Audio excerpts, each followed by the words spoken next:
So tired. The air here is so fresh, especially for a city with this many factories. It must be because we're up in the mountains. I'll say, compared to the capital, the air quality is pristine.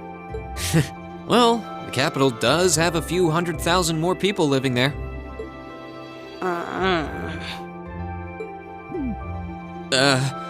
Sure is a nice day today, isn't it, Elisa? Not as nice as last night must have been. I told you, I'm sorry. Yeah, I'll bet you are. I cannot believe you! After all those things you said to me last night, you go rushing out to meet another girl!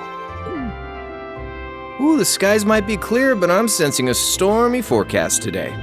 Well, all things considered, even if we assume Captain Claire is trustworthy, I'm not sure how wise it was to go out on your own. I know.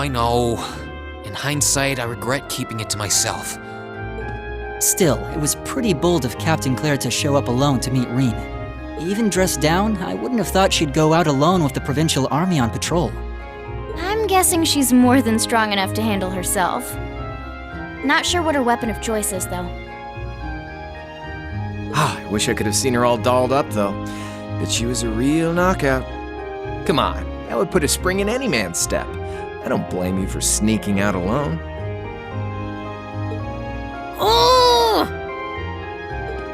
No! It's not like I knew she was going to show up wearing a cocktail dress. I swear! You seemed pretty taken by her when she showed up yesterday, though. And your eyes were glued to her right up until she left the scene.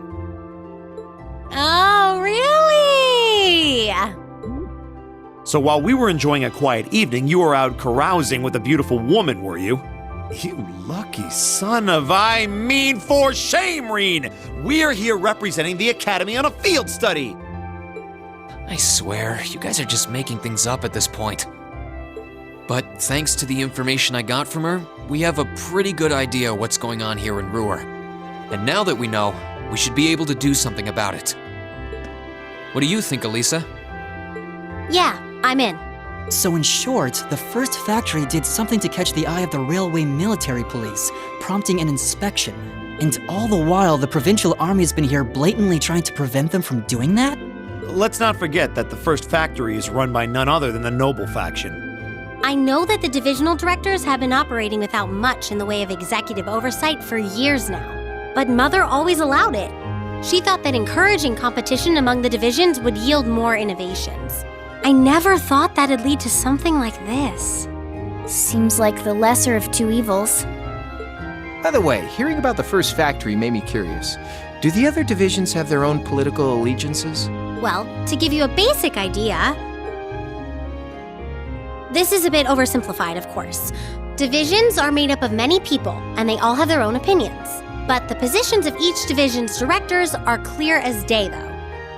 The first and second factories in particular have had a pretty fierce rivalry going on between them for years. But even still, I wouldn't have expected the first factory to do something flagrant enough to prompt a military inspection. Neither would I.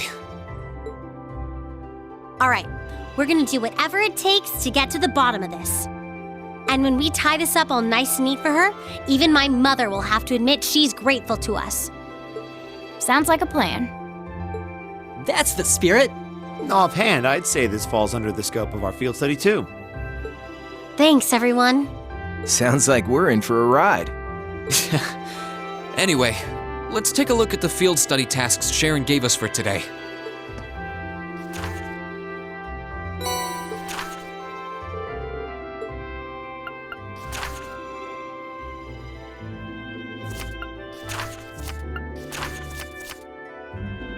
Yeah, I think we can handle these. It's still 8 a.m., so we have plenty of time to work our way through the list. And while we're doing that, we can ask the people we meet about how things stand between Reinford's divisions. Look alive, everyone.